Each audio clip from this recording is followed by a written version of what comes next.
तो ये वीडियो बहुत इंपॉर्टेंट होने वाली है। इस वीडियो में बात करूंगा कि बजट में 1 फरवरी को जो बजट है उसमें हम कौन सी स्ट्रैटेजी डिप्लॉय कर सकते हैं एंड क्या उसके पीछे का लॉजिक है। ठीक है, एंड मैं क्या क्या चीज़ें एक्सपेक्ट कर रहा हूँ मार्केट में आने वाले दिनों में। वीडियो बहुत इन्फॉर्मेटिव होने वाली है। ये इन्फॉर्मेशन आपको पैसे देके भी नहीं मिलेगी, इसलिए या तो इसको डाउनलोड करके रख लो या शेयर करके रख दो। तो सबसे पहले बात कर लेते हैं स्ट्रैटेजी के बारे में। ठीक है, तो ये बजट स्ट्रैटेजी है। फर्स्ट, लो मार्जिन है इसमें। ठीक है, कोई भी मतलब एक्स्ट्रा मार्जिन नहीं लग रही आपको। अगर आपके मतलब 5-10 हज़ार रुपए तो भले ही नहीं हो पाएगा, बट अगर आपके पास एक डिसेंट कैपिटल है, ठीक है, एक लॉट से आप 75 का एक लॉट है, तो एक लॉट से अगर आप बाय एंड सेल कर सकते हो अगर इजीली, तो आपको इस स्ट्रेटजी में बहुत कम पैसा जो है मार्जिन लगने वाला है। Works best when volatility crashes. अब हमें पता है कि इवेंट जब भी आता है उससे पहले वॉलिटिलिटी इंक्रीज होती है, एंड जब इवेंट सबके सामने आ जाता है तो वॉलिटिलिटी डिक्रीज हो जाती है, जिसको हम बोलते हैं वॉलिटिलिटी क्रश, जिसकी वजह से जो प्रीमियम्स होते हैं, इन्फ्लेटेड प्रीमियम्स, वो भी डाउन आ जाते हैं। फॉर एग्जाम्पल मैं आपको एग्जाम्पल भी दिखाऊंगा, विद एग्जाम्पल बताऊंगा कि करना कैसे, सबको समझाऊंगा। डिप्लॉय कौन कौन कर सकता है? हर कोई डिप्लॉय कर सकता है इस स्ट्रैटेजी को, बस आपके पास एक अमाउंट होना चाहिए, मार्जिन होना चाहिए। इजी टू डिप्लॉय है। Best to deploy before budget. Budget से पहले डिप्लॉय करने के लिए बेस्ट स्ट्रैटेजी है। बजट से पहले डिप्लॉय करने के लिए बेस्ट स्ट्रैटेजी से बजट से पहले डिप्लॉय करने के लिए बेस्ट स्ट्रैटेजी है। एंड आपको एक तरह का इजी मनी मिल सकता है यहाँ पे। जिसको नॉलेज नहीं है, जिसको हैंडल करना नहीं आता, उसके लिए मुश्किल हो सकता है, बट मैं आपको वो भी बताऊंगा कि हैंडल कैसे करते हैं एंड कैसे एक सस्टेन तरीके से इस स्ट्रैटेजी को मार्केट में डिप्लॉय करके रख सकते हैं। ठीक है, अब यहाँ पे फर्स्ट पॉइंट है शॉर्ट द एक्सपेंसिव प्रीमियम्स। अब हमें पता है कि वॉल्टिलिटी क्रश होती है, ठीक है, वॉल्टिलिटी डाउन जाती है, तो आपको ये भी पता होना चाहिए कि जब वॉल्टिलिटी डाउन जाती है तो जो प्रीमियम्स होते हैं वो भी डाउन जाते हैं। अगर आपको ये नहीं पता तो मैं दिखा देता हूँ कैसे, मैं किस चीज़ की बात कर रहा हूँ। यहाँ पे अगर आप देखोगे ना, तो फॉर एग्जाम्पल आप 30 जनवरी का कुछ भी शॉर्ट करके देखो। फॉर एग्जाम्पल आपने कॉल शॉर्ट कर दिया यहाँ पे, तो हमने सेल किया हुआ है, याद रखना हमने सेल किया है। ये एग्जाम्पल मैं आपको बता रहा हूँ, तो आपने सेल किया है, ठीक है। अब सेल आपने किया है तो आपको पता है कि वॉल्टिलिटी अगर डाउन जाएगी तो आपको प्रॉफिट होगा। कैसे पता चला? यहाँ पे देखो 7,000 का मैक्सिमम प्रॉफिट है। अगर मार्केट कहीं मूव नहीं भी किया ना, तो भी अगर वॉल्टिलिटी गिरी तो आपको प्रॉफिट मिलेगा। क्यों मिलेगा? क्योंकि यहाँ पे -17 का वेगा है। -17 के वेगा का मतलब ये होता है कि अगर 1% वॉलिटिलिटी नीचे गिरी तो आपके प्रीमियम में से 17 रुपए माइनस हो जाएंगे। अब दिखाता हूं मैं आपको। यहाँ पे देखो, पे ऑफ ग्राफ में देखो, यहाँ पे देखना जहाँ पे प्रोजेक्टेड प्रॉफिट दिखा हुआ है ना, यहाँ पे मैं अगर वॉलिटिलिटी डाउन कर दूंगा 3%, 911 रुपए, 3% डाउन करूंगा 1300 रुपए। याद रखना मार्केट कहीं मूव नहीं किया है, मार्केट मूव नहीं किया है कहीं पे, फिर भी आपको 1300 रुपए बैठे बिठाए मिल रहे हैं। तो हमें यही चाहिए कि वॉल्टिलिटी क्रश हो गया ना, हमें पैसे चाहिए। तो इस तरीके से जब वॉल्टिलिटी गिरती है तो प्रीमियम भी गिरता है, क्योंकि प्रीमियम ऑलरेडी एक्सपेंसिव रहता है, इन्फ्लेटेड रहता है न्यूज की वजह से। ठीक है, idea is to gain the value of volatility as profit. ठीक है, हमें प्रॉफिट चाहिए किससे? जो इन्फ्लेटेड प्रीमियम्स हैं उनसे। ठीक है, जो महंगे प्रीमियम्स हैं वो जब गिरेंगे तो हमें उससे प्रॉफिट कमाना है। इसका आइडिया ये है बेसिकली। ठीक है, I will give you 2 options to choose from. मैं आपको 2 से 3 ऑप्शंस दूंगा कि आप किन किन में से चूज कर सकते हो कि आपको करना क्या है। ये आपके एज के हिसाब से आप इसको देख सकते हो कि मेरे को क्या सूट कर रहा है, उसको आप डिप्लॉय कर सकते हो मार्केट के अंदर। अब यहाँ पे लिखा हुआ है कि शॉर्ट 6 फेब स्ट्रेडल। अब व्हाट इज, पहले तो बात कर रहे थे स्ट्रेडल होता क्या है। What is straddle? स्ट्रेडल का मतलब होता है जब हम at the money call and put दोनों शॉर्ट करते हैं, उसको हम बोलते हैं शॉर्ट स्ट्रेडल। जब हम at the money call and put buy करते हैं, उसको बोलते हैं हम लॉन्ग स्ट्रेडल। एंड जब हम ओटीएम शॉर्ट करते हैं, मतलब out of the money call and put short करते हैं, तो उसको हम बोलते हैं शॉर्ट स्ट्रैंगल। एंड जब हम out of the money call and put buy करते हैं तो हम उसको बोलते हैं लॉन्ग स्ट्रैंगल। तो यहाँ पे मैंने आपको क्यों बोला है कि 6 फेब का आपको शॉर्ट करना है, तो यहाँ पे ध्यान से देखो, जो 30 जैन का प्रीमियम है एट द मनी के आसपास का, वो 225 है कॉल की साइड में एंड 243 है पुट की साइड में। बजट कब है? 1 फरवरी को। तो जनरली बजट के बाद, जस्ट बाद की जो एक्सपायरी होती है, उसके एक्सपेंसिव प्रीमियम होते हैं। तो अगर मैं आपको डिफरेंस बताऊँ तो जो 23 जनवरी का प्रीमियम है उसका at the money premium 156 rupees and 174 rupees. ठीक है, एंड अगर मैं 30 जैन का आपको प्रीमियम दिखाऊं तो उसका भाव है 255 कॉल का एंड 243 पुट का। तो जो इसमें डिफरेंस है ना, 23 जैन एंड 30 जैन में जो डिफरेंस है एट द मनी के प्रीमियम्स का, वो है कॉल की साइड में 99 रुपीज का एंड पुट की साइड में 69 रुपीज का। ठीक है, ध्यान से सुनना क्या बोल रहा हूं। एंड जो 6 फेब को हमारे प्रीमियम से एट द मनी का कॉल का प्रीमियम कितना है 377 रुपीज एंड पुट की तरफ में 351।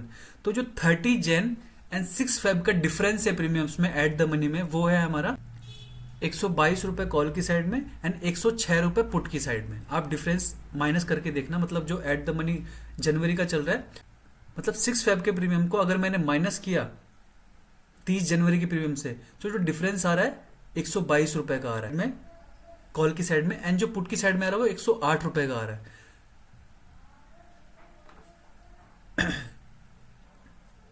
एंड मैं अगर एट द मनी के 13 फेब से कंपेयर करूं, इसको 13 फेब से कंपेयर करूं, तो जो डिफरेंस आ रहा है कॉल की साइड में आ रहा है 33 रुपीज का एंड पुट की साइड में आ रहा है 78 रुपीज का। तो हमें यहां से पता लगता है कि जो 6 फेब के प्रीमियम्स है वो एक्सपेंसिव है, ठीक है।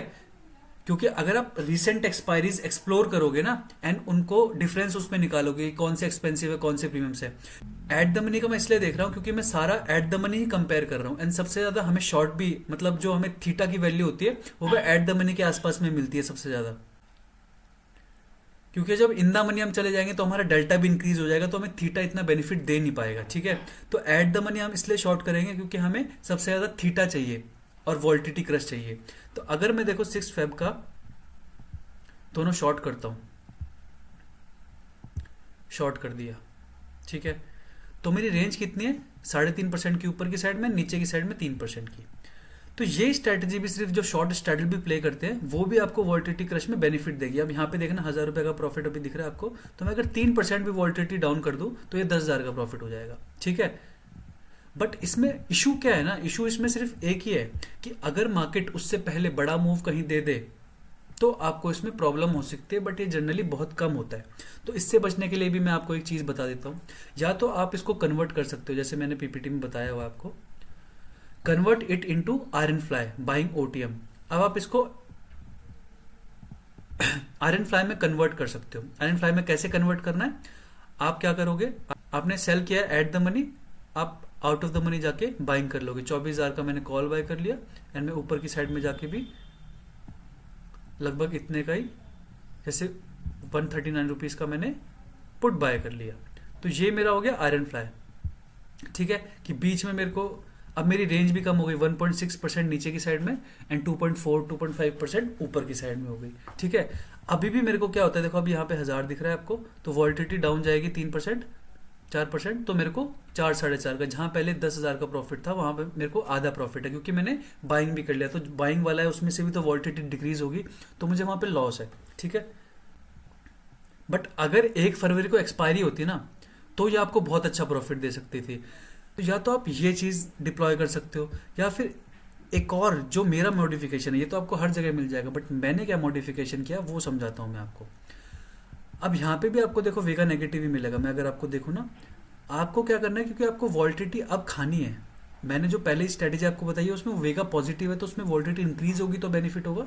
ये वेगा नेगेटिव है, तो अब देखो नेट में आप वेगा नेगेटिव में बैठे हुए हो, तो जब वॉल्टिलिटी डिक्रीज होगी तो आपको बेनिफिट होगा, ठीक है। तो जब भी वॉल्टिलिटी क्रश होता है तो हमें वेगा नेगेटिव स्ट्रेटेजी डिप्लॉय करनी होती है। अब मॉडिफिकेशन आप क्या कर सकते हो ना इसमें, देखो आपने 6 जनवरी का तो शॉर्ट करना ही है, तो आप अभी 6 जनवरी का शॉर्ट कर सकते हो, मतलब विद इन 2 to 3 डेज, 21 या 22 तारीख के आसपास। तो जनरली जो होता है वो 25, 26, 27 तक वॉल्टिलिटी इंक्रीज हो चुकी होती है, उसके बाद होती नहीं है क्योंकि उन लोगों को एक्सपेक्टेशन हो चुकी होती है कि वॉल्टिलिटी कहाँ तक जाने वाली है। तो जनरली 25 से 27 तारीख तक जो मैक्सिमम वॉल्टिलिटी है वो रीच हो चुकी होती है, उसके बाद वॉल्टिलिटी बढ़ती नहीं है, स्टैग्नेंट हो जाती है, रुक जाती है। तो उसके लिए आपको क्या करना है, आपको यहाँ पे 30 जैन का बाइंग करनी है। अब 30 जैन में बाइंग करनी है। अब ध्यान से देखना मैं बोल क्या रहा हूं, यहाँ पे मैंने लिखा हुआ है माय मॉडिफिकेशन में, buying Jain month OTM option at low volatility. आपको ओटीएम ऑप्शन बाइंग करने कौन सी वॉल्टिलिटी में, जब वॉल्टिलिटी डिक्रीज हुई हो। क्यों, क्योंकि अगर वॉल्टिलिटी इंक्रीज भी होती है वहां से तो आपको जैन वाली में नुकसान नहीं होगा। वॉल्टिलिटी डिक्रीज हुई है कि नहीं कहां से पता चलेगा, ये हमें ये इंडिया विक्स से पता चलेगा। अगर इंडिया विक्स डाउन है तो ही हमें जो ये बाइंग करनी है। फॉर एग्जांपल ये आपने 21 तारीख को डिप्लॉय कर दी, उसके बाद में अगर मार्केट थोड़ा ऊपर गया तो वॉल्टिलिटी जनरली डिक्रीज हो जाती है। तो अगर 1-8% भी वॉल्टिलिटी डिक्रीज हो गई, इंडिया विक्स जो है वो डिक्रीज हो गया, तो आपको जो है ये बाइंग कर लेनी है। कौन सी बाइंग करोगे आप, ओटीएम बाइंग करोगे। जैसे 30 जन का मैंने बताया 23,500 के आसपास का बाइंग करनी है। 25 अभी क्वांटिटी ले रहा है एंड 23 के आसपास का आपने यहाँ पे बाइंग कर ली। अभी 25 क्वांटिटी ले रहा है तो हम इसको क्या कर देंगे, 50 क्वांटिटी कर देंगे। सेम नहीं करनी है हमें, सेम जो हमारा सेल है उसके जितनी सेम नहीं करनी है, क्योंकि अभी हमारे थीटा भी हमारे अगेंस्ट में चलेगा नहीं तो, क्योंकि 30 जनवरी का थीटा जल्दी डीके होगा एंड 6 जनवरी का थोड़ा लेट डीके होगा। अब ग्रीक्स में हम जाते हैं तो अभी आप देखो कि जो जैन का थीटा है डीके जो है वो हमारे फेवर में है। वैसे आप देखोगे कि जो 6 फेब का थीटा है 99 का, वो जैन का 30 जैन का भी लगभग सेम ही है, बट जो डीके हो रहा है वो हमें 6 फेब में हो रहा है। क्यों? क्योंकि हमने उसमें लॉट भी ज्यादा एक ऐड किया हुआ है, मतलब हमने तो नहीं किया हुआ, 75 उसका मिनिमम लॉट है एंड यहाँ पे आपको मॉडिफिकेशन का तरीका पता चल गया। तो ये सिर्फ आपको अभी मिल सकता है, क्योंकि बाद में तो लॉट साइज चेंज हो जाएंगे तो आप कर नहीं पाओगे। इसका पे ऑफ ग्राफ देखो, आप ये देखो, अब रेंज अब देखो 5% के नीचे 5% के ऊपर 10% की रेंज है। आपको पता है कि मार्केट 10% नहीं जाने वाला। ये आपको क्यों करना है? क्योंकि अगर आप अभी शॉर्ट स्ट्रैडल डिप्लॉय कर दोगे तो आपकी रेंज कितनी बताई थी मैंने, यहाँ पे देखो रेंज आपकी कितनी है, आपकी रेंज है 2.7%, मतलब 3% की नीचे की साइड में, 3.5% की ऊपर की साइड में।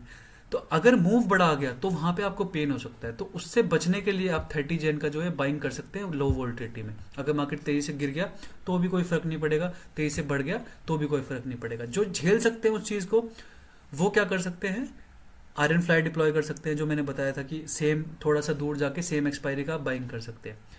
30 जनवरी का एक्सपायरी है तो 30 जन को आपको ये वाली जो आपका लेग होगा ये निकालना पड़ेगा। उससे 1-2 दिन पहले ही निकाल देना ताकि थोड़ा बहुत प्रीमियम आपका बच जाए। 10:30-11 बजे तक जो है प्रॉफिट अच्छा खासा मिल जाएगा शॉर्ट जो आपने किए हुए हैं उसमें, तो आप वहां पे बुक कर सकते हो।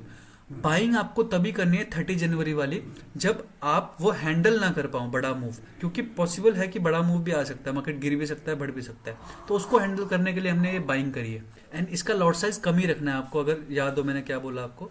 अब कई लोगों को लग रहा होगा कि ये तो हमें 30 जनवरी वाला तो हमें लगभग लॉस में निकालना पड़ेगा। क्यों? क्योंकि इसका थीटा तो पूरा डिके हो चुका होगा एक्सपायरी में, राइट। उन लोगों को बहुत कुडोज टू यू, सही बोल रहे हैं वो लोग कि जो आउट ऑफ द मनी हमने बाइंग की उसमें तो हमें लॉस बुक करना पड़ेगा, बट हमने जो सेलिंग करी हुई है उसका प्रीमियम जो है वो बाइंग वाले से दुगना है, दुगने से भी ज्यादा ही है। तो हमें उसमें ज्यादा प्रॉफिट होगा अगर हम कंपेयर करें किससे, जो हमने बाइंग करी उससे। फॉर एग्जाम्पल मैं यहाँ पे दिखाता हूँ आपको कि अभी हमारा वेगा जो है वो नेगेटिव में ही है, ठीक है। तो अगर जब तक वॉल्टिलिटी इंक्रीज होगी तो हमें जनवरी वाले बेनिफिट देंगे। इसलिए मैं कह रहा हूँ कि अगर आपको अभी स्ट्रैटेजी डिप्लॉय करनी है 1-2 दिन के अंदर तो ही जनवरी वाले के साथ जाना। अगर आप लेट कर रहे हो 27 या फिर 25, 26, 27, 28 को कर रहे हो तो जनवरी वाला बाय करने की कोई जरूरत नहीं है, आपको वैसे ही प्रॉफिट हो जाएगा, ठीक है। अगर आप अभी से ही करना चाहते हो 10 दिन पहले या फिर 13 दिन पहले ही करना चाहते हो तो ही आपको डिप्लॉय करना है, ये याद रखना पॉइंट, ठीक है। वैसे अगर मेरी मानो तो आप लगभग जिस दिन बजट है उससे 1-2 दिन पहले भी अगर करोगे ना, जनरली 2 से 3 दिन पहले करोगे तो आपको बेनिफिट अच्छा मिलेगा। क्यों अच्छा मिलेगा? क्योंकि आपको रेंज बड़ी मिलेगी। अभी आपको जो 377 और 351 के प्रीमियम मिल रहे हैं, ये आपको जो बजट से जस्ट पहले इतने प्रीमियम नहीं मिलेंगे। क्यों नहीं मिलेंगे? क्योंकि आपका थीता भी तो दिखे होगा ना, आपका जो रोज का 33 रुपये भी तो जा रहा है यहाँ से, 33 रुपये कॉल में से जाएगा, 18 रुपये उसमें से जाएगा। तो अगर 5 दिन भी गया ये तो लगभग आपके 100 से 150 रुपये तो ऐसे डिके हो जाएंगे। इसलिए अभी करने का इसमें बेनिफिट है कि थीटा का तो बेनिफिट हो ही जाएगा एंड उसके बाद में जो आपका वॉल्टिलिटी क्रश होने वाली है, अभी ये जो वेगा आपको दिख रहा है 22 का ना, ये लगभग 40 का पहुंच जाएगा जब आपका बजट आ गया होगा 10 बजे के आसपास, तो उसमें आपको ये बेनिफिट कर जाएगा। तो ये इसमें मेरा मॉडिफिकेशन था। अगर ये नहीं करना चाहते हो तो आप लॉस लिमिट करना है, फिर भी आपको ये नहीं करना चाहते हो तो मैंने आपको बताया कि आप क्या कर सकते हो, सेम 6 फेब का जो है आयरन फ्लाई बना सकते हो ओटीएम का बाय करके। आप दूर का बाय कर सकते हो, जैसे मैंने यहाँ 24,000 के आसपास का बाइंग कर ली और यहाँ नीचे की साइड में हमने बाइंग कर ली 600 की, ठीक है। तो मेरा अब लॉस लिमिट हो गया, मेरा जो रिस्क रिवॉर्ड रेशियो है वो अच्छा हो गया। 17,000 का इसमें लॉस है एंड 35,000 का मेरे का इसमें प्रॉफिट है। बट ये बहुत कम केसेस में आपका हिट होता है, नहीं होता है जनरली।